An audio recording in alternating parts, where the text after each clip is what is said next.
here today with Marshall Ulrich to give you a little bit of motivation for your Monday. One of the reasons why I asked you to be on the show is because, frankly, you have been a great person in my life. You're a pretty famous guy. What's it like when a stranger reaches out to you and you're kind of like on a pedestal? Just as you say, I don't think of myself as anybody special. So when people reach out to me, I'm very flattered, number one, because that you'd be surprised at how many people don't reach out to me, and I wish more did. Some of them say, "Oh, I'm afraid to because of who you are and this and that," and it's just, to me, it's all baloney. I mean, we're all cut out of the same mold. We all, hurt and feel the same way for the most part. Tell me about what it was like being raised in a small town like Greeley. I grew up on a dairy farm where we had 60 to 80 head of cattle. So Greeley was a very small town. It used to have a block that we used to cruise, if you will.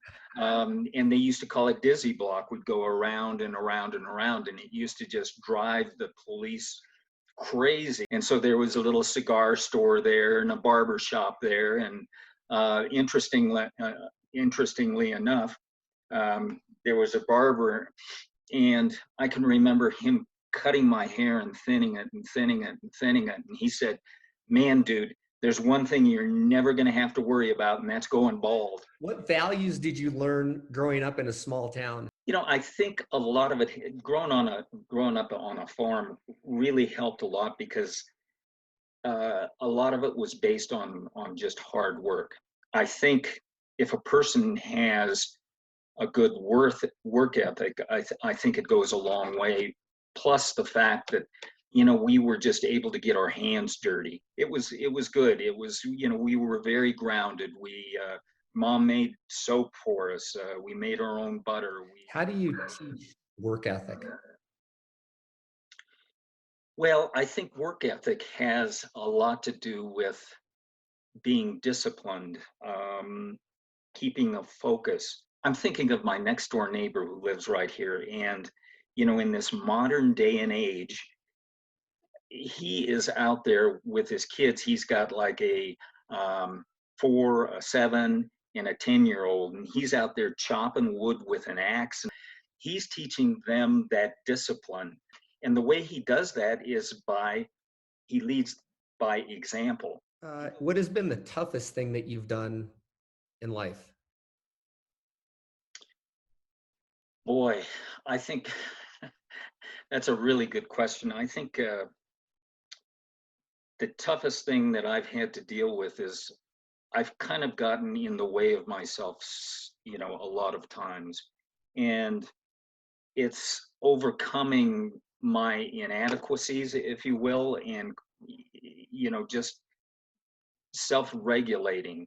If I'm stepping out of line, having to do that. And fortunately, I've got a wonderful wife, Heather, who, calls me out on a lot of stuff. But, I've always had this sort of knack for getting in the way of myself. But I think what happens is you find out who you really are. And, it's the good, the bad, and the ugly. And some of it's pretty ugly. And when you start dealing with that ugly stuff, you really start I guess, improving your life as well as people around you. My biggest challenge is just realizing that I'm screwing things up for myself and admitting it,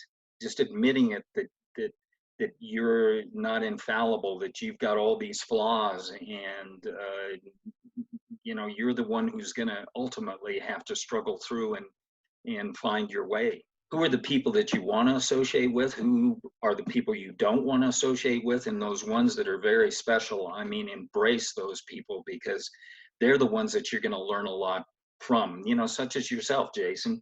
You're a very special person. And so, I embrace that relationship, whereas there are other relationships that really aren't healthy for me. How important is your wife, Heather, to you? She's extremely important. I was in at least a decade-long mind funk after I lost my first wife. I got lost in my running, basically, and I mean that not in a good way. So that's how special she is. She can pick these things out And it's not like she was trying to fix me or anything like that. She just allowed me to be who I was and allowed me to go through this process. She just understands, that's the full package. So very accepting. And it's hard to find somebody like that. What has being able to really connect with another person taught you about yourself?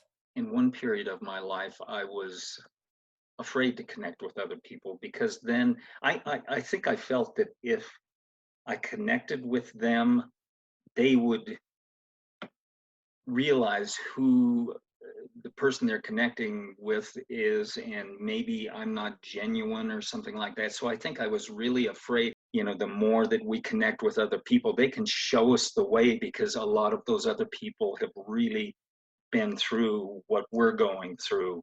They really hold the key to it. Others hold the key to our lives as well as ourselves, letting them in. Tell me about a charitable cause that you're close with. There was the Religious Teachers Filippini, and they help um, war widowed women, mostly Ethiopia, Eritrea, some of those third world. Sister Mary Beth is the one. What does Sister Mary Beth represent to you? What she really represents is just a profound sense of humility, of empathy, of a non-judgmental person who, just like we were talking about, she accepts you for who you are. Probably the most kind person I've ever met in my life. You've traveled all over the world. What has traveling taught you? It's given me a lot of gratitude for living in the United States. We've got quite an extraordinary standard of living. It's always good to go out and see other cultures. It gives you a window into your own soul, what's important and what isn't. The things that really ring true, and I think that we have in common throughout the world, people try to connect with other people. People have, they need to be loved. And I think in turn, they need to love others.